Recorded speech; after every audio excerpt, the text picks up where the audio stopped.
Shalom, shalom, bien-aimés dans le Seigneur, que la paix et la grâce du Seigneur soient avec vous. Amen. Bien-aimés dans le Seigneur, je suis encore là pour nous parler, alléluia, de la part du Seigneur. Mon thème aujourd'hui, c'est entourer mais seul. Alléluia, entourer mais seul. Nous allons aller dans la lumière, la parole de Dieu, alléluia. Je lis la parole de Dieu dans le livre de Genèse, chapitre 67, à partir du verset 1 au verset, on va dire au verset 11. Amen. Jacob demeura dans le pays de Canaan, où avait séjourné son père. Voici la postérité de Jacob. Joseph, âgé de 17 ans, faisait paître le troupeau avec ses frères. Cet enfant était auprès des fils de Bila et des fils de Zilpa, femme de son père, et Joseph rapportait à leur père leurs mauvais propos. Israël aimait Joseph plus que tous ses autres fils, parce qu'il avait eu dans sa vieillesse. Et il lui fit une tunique de plusieurs couleurs. Ses frères virent que leur père l'aimait plus que tous, et ils le prirent en haine. Ils ne pouvaient lui parler avec amitié. Joseph eut un songe. C'est là que les choses commencent. Et il raconta à ses frères qui le haïrent encore davantage. Il leur dit, écoutez donc ce songe que j'ai eu.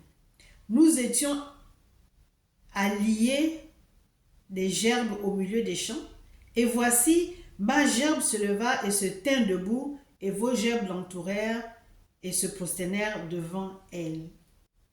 Ses frères lui dirent, est-ce que tu régneras sur nous? Est-ce que tu nous gouverneras?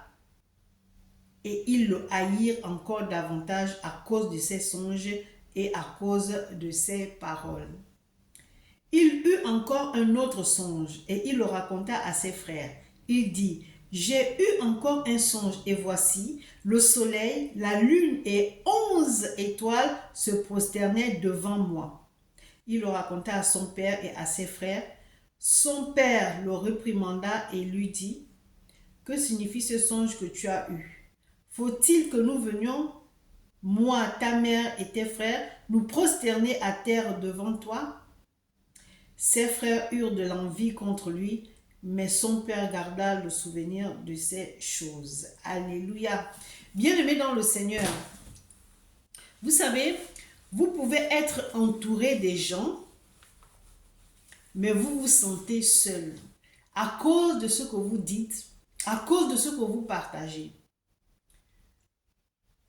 Et lorsque vous avez quelque chose à partager, réfléchissez avant de le partager, de la partager. Alléluia. Joseph avait fait des songes. Et lorsqu'on écoute ces songes, c'est que Joseph devait gouverner ses frères. C'est que Joseph devait être le leader de ses frères. Donc, il fait part à ses frères de ses songes. Et ce qui ne plaît pas du tout à ses frères, encore moins à son père. Pourquoi je dis que seul, entouré mais seul? Parce que lorsqu'on ne t'écoute pas, on ne fait pas cas de toi. Tu es seul.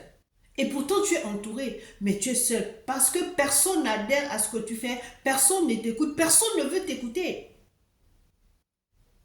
Ça dit que tu es la personne persona non grata, quoi. Moins on te voit, mieux on se porte.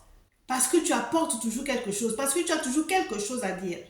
D'où l'importance capitale, bien aimée dans le Seigneur, de fois de garder ces choses. Pour Joseph, c'était un rêve. Toi, peut-être que tu as une pensée, tu as une idée, tu veux créer quelque chose. Et tu fais part de ça à tes frères. Ils ne sont pas contents. Tu te prends pour qui? Pour que tu viennes toujours proposer des choses et pour qu'on marche derrière toi. C'est toi qui veux maintenant nous guider, c'est toi qui veux marcher devant nous. Donc, ils te prennent en haine. Pourquoi? Parce que pour eux, tu veux te montrer. Pour eux, tu crois, pour eux, tu penses que tu es le plus intellectuel. Sans toi, ils ne peuvent rien faire. Alors que tu pars avec de bonnes intentions. Pour pouvoir partager ton idée et tu te dis que bon, les frères et les sœurs vont adhérer et on va marcher ensemble. Mais c'est pas ça. Bien aimé, ce ne sont pas à tout le monde, hein, c'est pas à tout le monde qu'on dit tout. Si tu as des idées, tu as des projets, garde tes projets. Toi qui es enfant de Dieu, soumets ton projet à Dieu. Si Dieu te dit de parler, tu parles. Peut-être que Joseph était trop pressé, il était encore immature, alors il a parlé, pensant que ça allait plaire à ses frères. Non, ça n'a pas plu à ses frères. Et vous savez que, vous connaissez la suite, il a été vendu par ses frères. Alléluia. Mais ce que je voudrais ressortir ici, c'est le fait d'être entouré, mais on se sent seul. Il y a des personnes qui sont dans des familles qui ont de bonnes intentions, mais ces intentions lui causent des problèmes. Si bien que les autres n'ont pas envie de lui parler, n'ont pas envie de marcher avec lui, alors tu te sens seul. Alors que tu es au milieu de tes frères et sœurs, de ton père et de ta mère, mais tu te sens seul. Parce que personne ne t'écoute, parce que personne ne veut marcher avec toi, parce que quelque part, c'est de l'envie. C'est de l'envie, de la jalousie, la haine. Et c'est ce qui se passe dans beaucoup de familles. Où il y a une qui est vraiment aimée de tout le monde, une personne, où il y a une autre personne qui est haïe de tout le monde. Et pourtant, tu es entouré.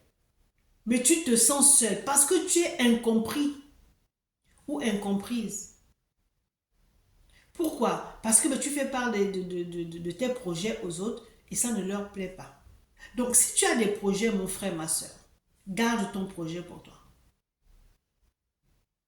En tant qu'enfant de Dieu, nous ne sommes pas là pour qu'il y ait la guerre, mais qu'il y ait la paix. Maintenant, tu es au milieu de ces personnes, tu n'as pas la paix. Pourquoi? Parce que personne ne te parle.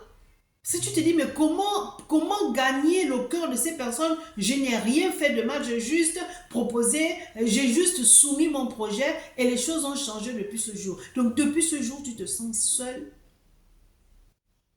Pour toi, ce que tu as fait n'est pas grave. Pour eux, c'est pas que c'est grave, mais c'est de la jalousie, c'est de la haine. Bien-aimés dans le Seigneur, sortons de la haine, sortons de la jalousie, marchons ensemble. On peut marcher ensemble, on peut le faire. Il y a des personnes, voilà, bien-aimés dans le Seigneur, aujourd'hui nous sommes préoccupés par la traversée. Est-ce que c'est mauvais? Non. Mais j'aimerais dire quelque chose, c'est que tous les jours nous traversons. Nous allons aller dormir ce soir. Amen. Si nous nous réveillons le lendemain, c'est que nous avons fait la traversée. Par la grâce de Dieu. C'est bien de dire que c'est la fin de l'année, qu'est-ce qu'on va manger, où est-ce qu'on va se réunir, qu'est-ce qu'on va porter, qu'est-ce qu'on va faire. C'est pas mauvais. Mais tu vas faire la fête avec le cœur rempli de rancœur, de rancune. Tu vas faire la traversée avec le mépris, avec le non-pardon dans ton cœur. Tu vas traverser avec la haine, la jalousie, avant d'aller fêter. Avant d'aller fêter, avant d'aller faire la traversée. J'aimerais te dire ceci. Retire-toi dans un coin. Parle à ton cœur. Tu t'assois et tu fais, je sais pas moi, la rétrospective de ta vie. Pose-toi des questions. Je veux faire la traversée. Est-ce que je suis en paix avec moi-même? Est-ce que je suis en paix avec mon frère et ma soeur? Est-ce qu'il n'y a pas quelque chose qui me gêne?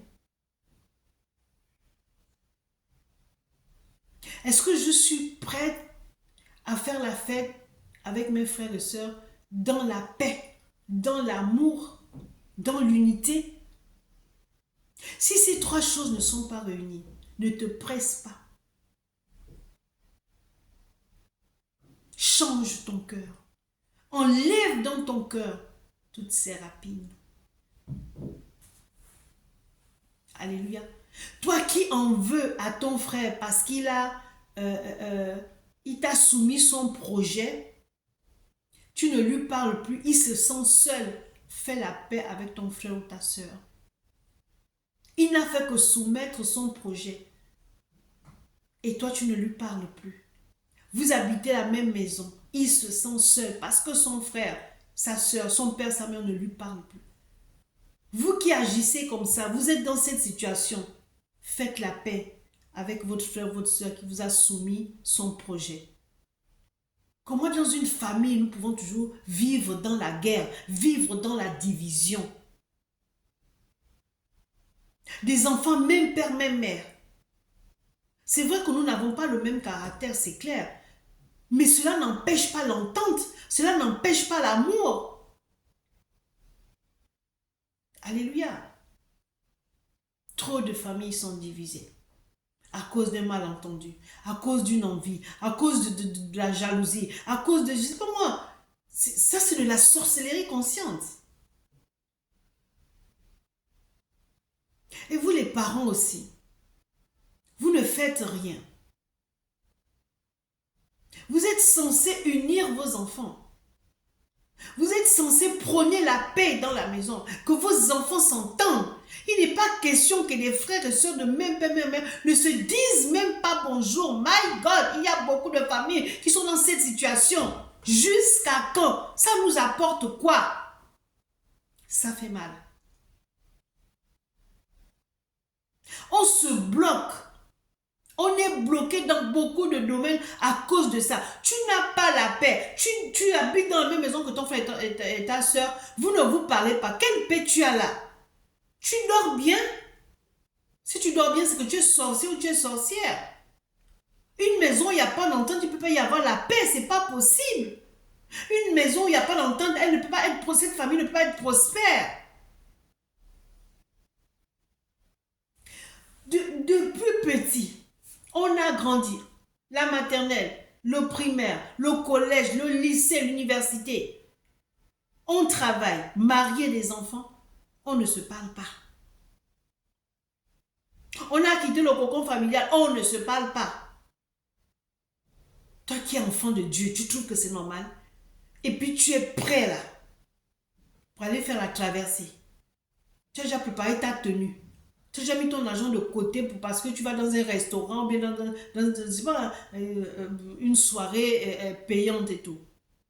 Mais tu n'as pas la paix. Ton frère se sent seul parce que tu ne lui parles pas.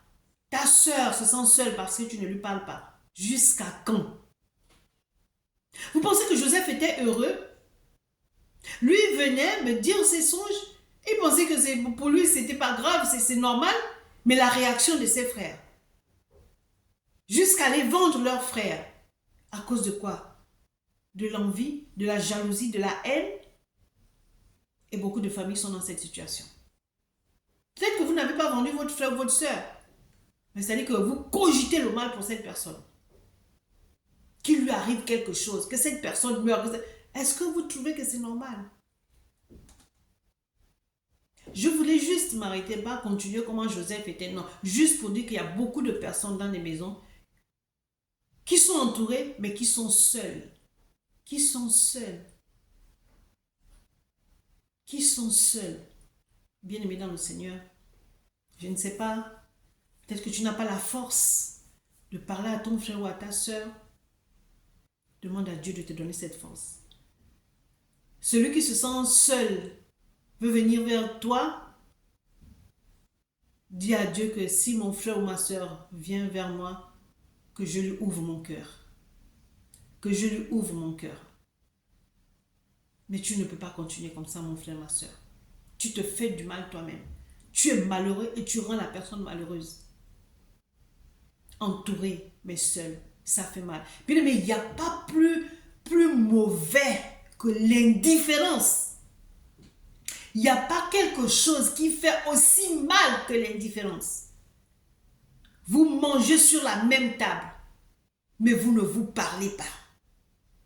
Tu as envie de parler à tes frères et tes sœurs, mais personne ne te calcule. Entouré, mais seul. Cette indifférence te tue à petit feu. L'indifférence est un esprit qui te tue à petit feu. Tu cherches à ce que les gens te comprennent, tu cherches à ce qu'il y ait dialogue, mais personne ne te calcule. Et pourtant, tu es au milieu d'eux, entouré, mais seul. Changeons, bien-aimés dans le Seigneur. Cherchons vraiment la face de Dieu. Cherchons la face de Dieu. Pardonnons-nous, bien-aimés dans le Seigneur. On ne se pardonne pas seulement en fin d'année. Tous les jours que Dieu fait, demandons pardon quand on a fait du mal à quelqu'un. Et acceptons le pardon de notre frère ou de notre sœur. Tous les jours, on doit se pardonner.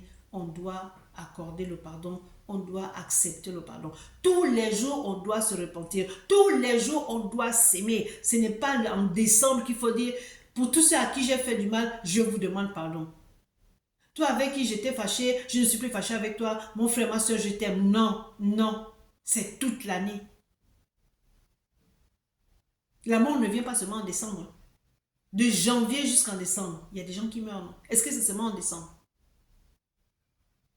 Donc tu attends là, la fin de l'année pour demander pardon. Tu attends la fin de l'année pour reparler à nouveau à ton frère qui est entouré mais qui se sent seul. Tu attends la fin de l'année pour te repentir. Tu attends quoi? Non, bien-aimé, ça fait mal d'habiter avec des personnes, mais tu es seul, entouré, mais seul. Que Dieu nous donne la force, le courage de changer, de nous pardonner, de nous aimer, pour qu'il y ait la paix dans la maison. Il faut qu'il y ait la paix dans la maison. Ne faites pas la traversée sans paix. Fais la paix avec tes enfants. Fais la paix avec ton père, ta mère. Fais la paix avec tes frères et sœurs. Fais la paix avec tes amis. Fais la paix. Il ne faut pas que tu rentres dans cette nouvelle année comme ça, entouré, mais seul. Que Dieu nous bénisse. Amen.